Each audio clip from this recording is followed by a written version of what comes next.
आप सभी योग प्रेमियों को मेरा नमस्कार मित्रों, स्वागत है एक बार फिर आप सभी लोगों का आपके अपने ही चैनल पर। आज के इस वीडियो में बहुत इंपॉर्टेंट टॉपिक पे चर्चा करने जा रहे हैं, क्योंकि आज मैं आपको बताने जा रहा हूँ कुछ ऐसी टेक्निक्स, ब्रीदिंग टेक्निक्स और कुछ योगासन जिनसे हमारे फेफड़े मजबूत होंगे और जो ब्रेथ होल्डिंग टाइम है, जिसको हम कुंभक बोलते हैं योग की भाषा में, सांस रोकने की जो क्षमता है वो बढ़ेगी। क्योंकि आप लोग देख रहे हैं कि आजकल कोरोना वायरस का संक्रमण तेज़ी से फैल रहा है और जो लोग इसकी चपेट में आ रहे हैं उनके लंग्स सबसे अधिक प्रभावित हो रहे हैं। ऐसे लोगों को सांस लेने में दिक्कत हो रही है, लोगों का दम घुट रहा है, सांस फूल रहा है और कई लोगों को ऑक्सीजन की ज़रूरत भी पड़ रही है। और ये भी आप देख रहे हैं कि ऑक्सीजन की कितनी किल्लत है। लेकिन अगर आप इस अभ्यास को, जो आज छोटे छोटे अभ्यास मैं आपको बताने जा रहा हूँ, इनका अभ्यास नियमित रूप से करते हैं तो कुछ ही दिनों में, यकीन मानिए, और कुछ के रिजल्ट तो आप तुरंत पाएंगे। एक दो दिनों में ही आप देखेंगे कि असर होने लगा है। आपके फेफड़ों की क्षमता मजबूत हो जाएगी, सांस लेने की क्षमता आपकी बढ़ जाएगी। और जो अगर माइल्ड इन्फेक्शन हो भी गया है कोविड का, कोरोना का, और थोड़ी बहुत सांस लेने में आपको दिक्कत हो भी रही है तो समस्या नहीं होगी। ये बहुत छोटे छोटे अभ्यास हैं। योग में एक दो नहीं, बहुत सारे ऐसे अभ्यास बताए गए हैं जिनके नियमित अभ्यास से हमारे फेफड़े की क्षमता बढ़ती है। आप देखते हैं कि जब हम रोज सांस लेते हैं तो पूरी क्षमता के साथ नहीं लेते जितनी हमारे फेफड़े की क्षमता है। अगर हम अधिक से अधिक प्रयोग करना शुरू कर दें अपने फेफड़ों का, तो निश्चित रूप से अपने आप जो सांस लेने की क्षमता है, जो हमारी बॉडी में ऑक्सीजन की ज़रूरत हो, पूरी होने लगेगी। तो आज मैं ऐसे अभ्यास को बता रहा हूँ, नियमित अभ्यास करिएगा, एक दो दिन में आपको रिजल्ट दिखने लगेगा। आपका जो ऑक्सीजन सैचुरेशन है वो निश्चित रूप से बढ़ेगा। सबसे पहला अभ्यास है आपका थोरैसिक ब्रीदिंग, यानी वक्षीय श्वसन। ये हमारे फेफड़े में ऑक्सीजन के जो लेवल को बढ़ाता है। कैसे करना है? आपको पालथी मार के बैठ जाना है। पद्मासन अगर कोई लगा पाए तो पद्मासन लगाइए। अगर आप योग के अभ्यासी नहीं है तो पद्मासन में इस प्रकार नहीं बैठ पाएंगे। आप आराम से पलथी मार के बैठ जाइए। पलथी मार के बैठने के बाद अपने रीढ़ की हड्डी को सीधी रखिए, स्पाइन आपकी सीधी रहेगी। दोनों हाथ आप कंधे की ऊंचाई के बराबर इस प्रकार लाएं और सांस भरते हुए दोनों हाथ को पीछे ले जाना है। धीरे धीरे श्वास भरते हुए ले जाना है कि जब आपके हाथ पीछे पूरा चले जाएं ऐसे, तो पूरी तरह से आप श्वास भरे हुए हो और आपकी छाती फूली हुई है साइड से। देखिए,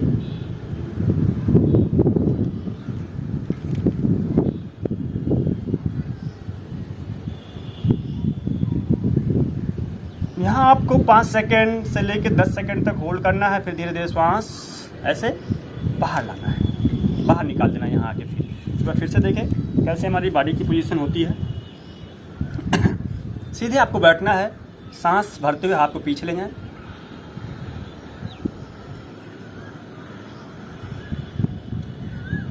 पूरा भरा हुआ है।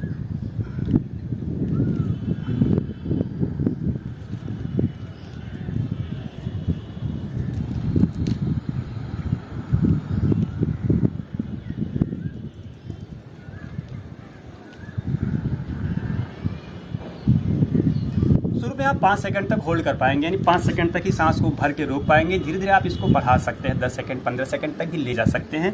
इससे आपकी ऑक्सीजन लेने की क्षमता बढ़ेगी। ये था थोरैसिक श्वसन, यानी वक्षीय श्वसन। इसमें हम अपने छाती को इन्वॉल्व करते हैं। अब देखिए, इसके बाद जो दूसरा, इसको आप 10 बार करेंगे। 10 बार कर लीजिएगा। शुरू में अगर 10 नहीं कर पाते हैं, अगर आपकी सांस छोटी है, कुछ थोड़ा बहुत इन्फेक्शन है, फिर कफ जमा हुआ है, तो हो सकता है 10 बार आप नहीं कर पाएँ। तो आप 2 बार 3 बार 4 बार करिएगा। धीरे धीरे अभ्यास बढ़ाइएगा, 1-2 दिन में अभ्यास बढ़ जाता है। अब करना है एब्डोमिनल ब्रीथिंग, जिसमें हम अपने एब्डोमिन को शामिल करेंगे। हमारी जो उदरीय श्वसन है, इसको बोलते हैं। उदर का मतलब पेट। इसमें हम पेट को इन्वॉल्व करते हैं और डायफ्राम को इन्वॉल्व करते हैं। और ये नेचुरल ब्रीदिंग है। कैसे इसको करेंगे देखिए, सांस लीजिएगा। अब साइड से छाती को नहीं फुलाना, पेट हम बाहर निकालेंगे। जैसे जैसे सांस भरते हैं, डायफ्राम हमारा नीचे जाता है। अब डायफ्राम यहाँ होता है जो हमारे पेट के हिस्से को, इसको, लंग्स को अलग करता है। इस प्रकार होता है डोम शेप में।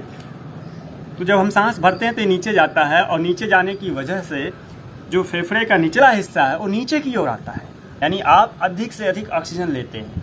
सामान्य रूप से हम बहुत छोटी जब सांस लेते हैं, जल्दी जल्दी सांस लेते हैं, छोटी सांस होती है, ऐसे में फेफड़े में पूरी तरह से प्राणवायु नहीं भरता।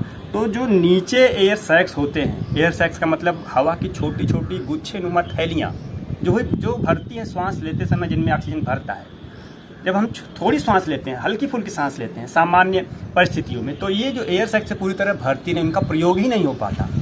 ऐसे में अगर हम एब्डोमिनल ब्रीदिंग कर रहे हैं तो उनका भी उपयोग होता है और अधिक से अधिक ऑक्सीजन लेते हैं। तो मान लीजिए थोड़ा बहुत इन्फेक्शन आपको ऊपर हो भी जाता है, तो हम बाकी जो एयर सैक्स से उससे काम करते हैं, तो जो बाकी इन्फेक्शन है थोड़ा बहुत हो भी गया वो भी ठीक हो जाता है।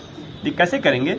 एब्डोमिनल ब्रीदिंग, सांस भरिए, धीरे धीरे पेट को आगे आने दीजिए।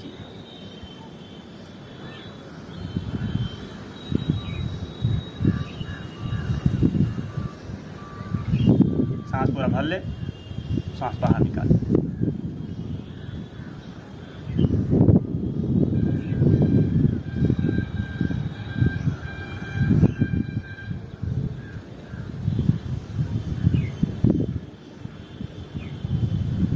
इसको आप लेट के कैसे करेंगे? लेट के भी कर सकते हैं इसको। आप अपनी जगह पे ऐसे लेट जाएंगे, एक हाथ अपने पेट पे रख लें और दूसरा अपने सीने पे रख लें। सीने वाले हाथ में मूवमेंट नहीं होना चाहिए, लेकिन जो पेट पर हाथ आप नाभि पे रखे हुए हैं, ये ऊपर नीचे होना चाहिए। श्वास आप भर रहे हैं तो ये ऊपर की ओर हो। देखिए, जब आप श्वास पूरी तरह भर लेंगे तो ये सबसे ऊपर होगा ऐसे, और जब सांस बाहर निकालेंगे तो बिल्कुल नीचे होगा। एक बार देखिए इसको, श्वास मैं भर रहा हूँ धीरे धीरे, पेट देखिएगा।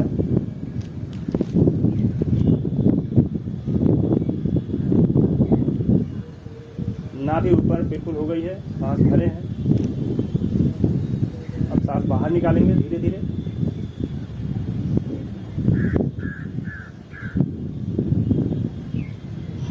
तो आपने देखा कि मूवमेंट हमारा इस जो पेट पर हाथ है इसी पर हो रहा है। श्वास ले रहे हैं तो ऊपर की ओर हो रहा है, श्वास बाहर निकाल रहे हैं तो ये नीचे जा रहा है। इसमें हमारे जो यहाँ पे जो हाथ रखे हैं इसमें कोई मूवमेंट नहीं हुआ, यानी थोरेसिक ब्रीदिंग जैसे हमने साइड में फुला रहा था, हम फुला रहे थे अपने सीने को, साइड में वो चीज़ नहीं है। इसमें हम अपने जो फेफड़े हैं उसके निचले भाग को इन्वॉल्व करते हैं। तो ये बहुत महत्वपूर्ण है, इसको आप डेली प्रैक्टिस में कर सकते हैं। जो सामान्य श्वसन करते हैं सामान्य रूप से, उसमें आप अपने आप को इसको इन्वॉल्व करें। तो आप इन दो ब्रीदिंग टेक्निक का उपयोग करिए। मैंने पहले बताया आपको थोरेसिक ब्रीदिंग, जिसमें आप साइड से फुला रहे थे अपने लंग्स को, और दूसरा मैंने बताया एब्डोमिनल ब्रीदिंग, जिसमें आप अपने लंग्स के निचले हिस्से को प्रभावित कर रहे थे, उनको एक्टिवेट कर रहे थे। अब मैं आपको कुछ आसन बताने जा रहा हूँ, बहुत आसान आसन है जिनका आप अभ्यास कर सकते हैं। जिसमें पहला है भुजंग आसन, कोबरा। इसमें आपको क्या करना है, पेट के बल लेटना है। देखिए ऐसे, थोड़ा मैं पीछे करता हूँ मैट को, थोड़ा आपको आसानी से और दिखेगा।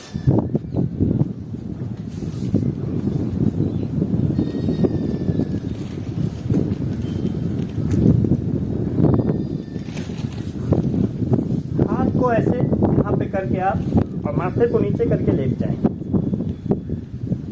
अब दोनों हथेली को आप कंधे से थोड़ा सा नीचे यहाँ पे ऐसे सेट करेंगे।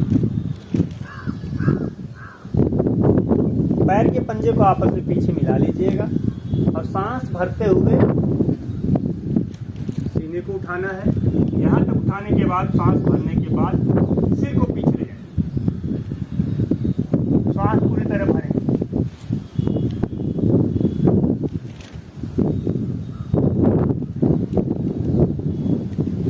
कुछ देर रुकेंगे, 5 सेकंड तक या 10 सेकंड तक रुक पाए तो रुके, और धीरे धीरे वापस आए। एक बार और। अब इसमें देखिए, हाथ को आप इसमें सीधा भी कर सकते हैं, हाथ को, लेकिन थोड़ा सा मुड़ा रहेगा तो अच्छा है, क्योंकि शुरू में आप पूरा सीधा नहीं इसको कर पाएंगे। बहुत अधिक सीधा करेंगे तो आपके पीछे यहाँ तनाव हो जाएगा, दबाव हो जाएगा, आपको दर्द होगा। इसीलिए कोहनी को थोड़ा सा मोड़ के रखें, पीछे जितना आप झुक सकते हैं यहाँ से बेंड करिए। इससे दो फायदे हैं, एक तो आपके लंग्स में अधिक से अधिक प्राणवायु भरती है, ऑक्सीजन आप लेते हैं, और दूसरा फायदा इसका है कि जो थाइमस ग्लैंड है, जो बिल्कुल दोनों लंग्स के बीच में ऊपर हार्ट के सीध में होता है, यहाँ पे वो थाइमस ग्लैंड टी लिम्फोसाइट्स का निर्माण करता है, टी सेल्स का निर्माण करता है, जो हमारे बॉडी के इम्यून सिस्टम को बढ़ाते हैं। तो आज के समय में इम्यून सिस्टम बढ़ाना कितना जरूरी हो गया है तो आप लोग जानते ही हैं। इसीलिए इस भुजंग आसन के अभ्यास से थोड़ा फ़ायदा, हमारा इम्यून सिस्टम स्ट्रांग होता है, क्योंकि जो थाइमस ग्लैंड है वो एक्टिवेट होती है, टी सेल्स अधिक बनने लगता है, वाइट ब्लड सेल्स अधिक बनता है, और दूसरा जो हमारे फेफड़े की क्षमता बढ़ती है तो बढ़ती है। तो आप इसको करिएगा भुजंगासन। दूसरा है अधोमुख श्वानासन। अधोमुख श्वानासन में क्या करना है, इसमें भी आप ऐसे आपको पेट के बल लेट जाना है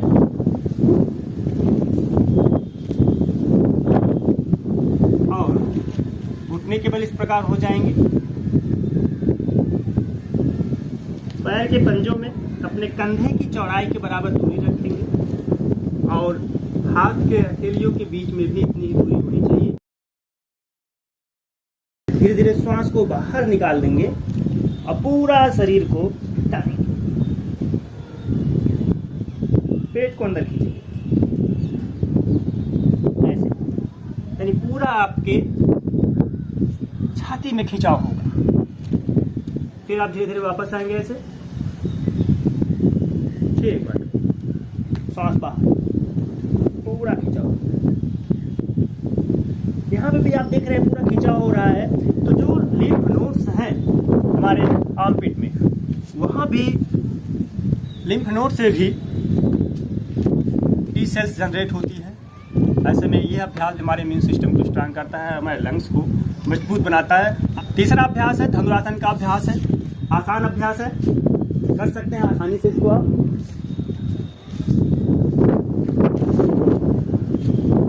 पेट केवल ऐसे लेट जाएंगे, घुटने को आप मोड़ेंगे, घुटने में थोड़ा सा गैप कर सकते हैं, हाथ से एड़ी के नीचे पकड़ लेंगे और धीरे धीरे सांस भरते हुए घुटने को ऊपर उठाना है और आगे से सीने को उठाना है। इसमें भी आप 2 सेकेंड, 4 सेकेंड, 5 सेकेंड धीरे धीरे अभ्यास बढ़ाएंगे। 5 सेकंड तक रुकने का अभ्यास करिए, सांस रोक कर, सांस भरते हुए उठे, सांस रोक कर इस पोजीशन में।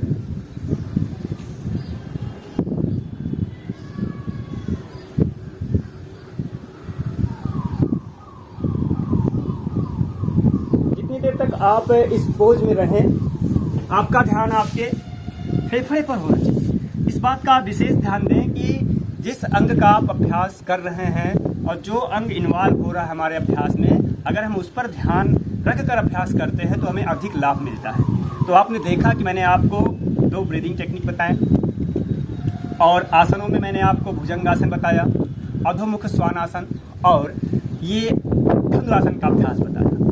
इनका अगर आप नियमित रूप से अभ्यास करते हैं तो निश्चित रूप से आपकी जो ऑक्सीजन सैचुरेशन है वो बढ़ेगा, आपके फेफड़ों की क्षमता बढ़ेगी और जो सांस फूलने की समस्या है और दम घुटने की समस्या, वो समस्या आपकी नहीं होगी और जो थोड़ा मोड़ा इन्फेक्शन हो भी गया है उससे भी आप जल्दी से निजात पा जाएंगे। योग में बहुत अधिक शक्ति है, आप नियमित रूप से योग का अभ्यास करें। मैंने बताया बहुत सारे आसन हैं, आगे की वीडियो में और भी आसनों को बताऊंगा, कुछ और स्पेशल प्राणायाम बताऊंगा जो हमारे लंग्स की क्षमता को बढ़ाएंगे।